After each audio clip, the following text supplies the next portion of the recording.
ನಾವು ಇದುವರೆಗೂ ಬೆಂಗಳೂರು ತಾಲೂಕು ಹೆಸರುಘಟ್ಟ ಹೋಬಳಿ ಯಲಹಂಕ ತಾಲೂಕು ಬೆಂಗಳೂರು ನಗರ ಜಿಲ್ಲೆ ಈ ವ್ಯಾಪ್ತಿಗೆ ಬರುವ ಶ್ರೀಕೋಟೆ ಗ್ರಾಮ ಪಂಚಾಯತಿ ಸೇರಿರ್ತಕ್ಕಂಥ ಆರಹಳ್ಳಿಪಾಳ್ಯ ಹಾಗೂ ಸಿದ್ದಜಂಬಳ್ಳಿಯವರು ಕೇಳ್ಕೊಳ್ಳೋದೇನೆಂದ್ರೆ ನಮ್ಮ ಸ್ಮಶಾನ ಕೊಟ್ಟಿಲ್ಲ, ಸ್ಮಶಾನ ಉತ್ತುವರಿ ಮಾಡ್ಕೊಂಡಿದ್ದಾರೆ, ಇಲ್ಲಿ ಕಾಂಪೌಂಡ್ಗಳು ಹಾಕೊಂಡಿದ್ದಾರೆ. ಒಂದು 5 ಎಕರೆ ಆಶ್ರಯ ಯೋಜನೆ ಅಂತ ಮಾಡಿದ್ರು, ಇವತ್ತು ಹಕ್ಕುಪತ್ರ ಕೊಟ್ಟು ಅದಕ್ಕೂ ನ್ಯಾಯ ಕೊಟ್ಟಿಲ್ಲ. 18 ವರ್ಷ ಆಯ್ತು ಹಕ್ಕುಪತ್ರ ಕೊಟ್ಟಿಲ್ಲ. ಆಮೇಲೆ ಈ ಕುಂಟೆ ಅಂತ ಒಂದಿದೆ, ಅದನ್ನೇನಾಯ್ತು ಇದು ಕೈಕಾಲು ತೊಳ್ಕೊಂಡು ಎಳ ಸಂಸ್ಕಾರ ಮಾಡಿ ಕೈಕಾಲು ತೊಳಕ್ಕೆ ಅಂತ ಒಂದು ಕುಂಟೆ ಬಿಟ್ರು. ಆ ಕುಂಟೆ ಕೂಡ ಇವತ್ತು ಕಾಂಪೌಂಡ್ ಹಾಕೊಂಡು ದಲಿತರಿಗೆ ನ್ಯಾಯ ಇಲ್ಲ, ಅನ್ಯಾಯವಾದ ರೀತಿಯಾಗಿ ದೌರ್ಜನ್ಯ ನಡೀತಾ ಇದೆ.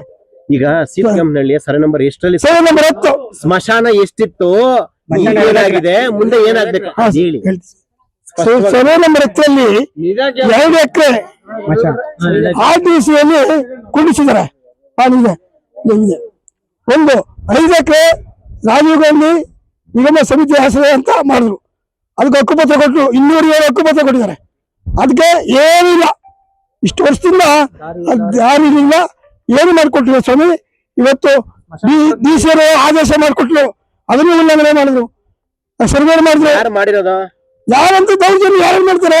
ಈಗ MLA ಕೊಟ್ಟು ಹಕ್ಕುಪತ್ರ ನಿಂತ್ಕೊಂಡು, ಇಲ್ಲೇ ವಸತಿ ಸಚಿವರು ಸೋಮಣ್ಣರಾಗಿದ್ರು, ಜಗದೀಶ್ ಶೆಟ್ಟಿ ಮುಖ್ಯಮಂತ್ರಿ ಆಗಿದ್ರು, ಯಲಹಂಕದಲ್ಲಿ 15 ಸ್ಥಾಪನೆ ಮಾಡಿಸಿ ಇದೇ ಶಾಸಕರಾದಂತ ವಿಶ್ವನಾಥ್ ಅವರು MLA ಆಗಿ ಕರೆಸಿ ಎಲ್ಲಾರು ಹಕ್ಕುಪತ್ರ ಮಾತ್ರ. ಈಗ ಶಾಸಕರ ಗಮನಕ್ಕೆ ವಿಚಾರ ಗೊತ್ತಿದೆ ಸರ್, ಶಾಸಕರ ಹತ್ರ ಕೊಟ್ಟಿದೆ. ಅಲ್ಲ, ಈ ತರ ತೊಂದರೆ ಮಾಡ್ತಾ ಇದೆ ಅಂತ ಹೇಳಿದಿರಾ? ಹೇಳಿದೀವಿ ಸರ್. ಏನಂದ್ರು? ಏನು ಆಯ್ತು ಮಾಡ್ತೀನಿ ಹೇಳ್ತೀನಿ. ಇದೇ ಮೈಸೂರಿ ಕಳ್ಸೋದು.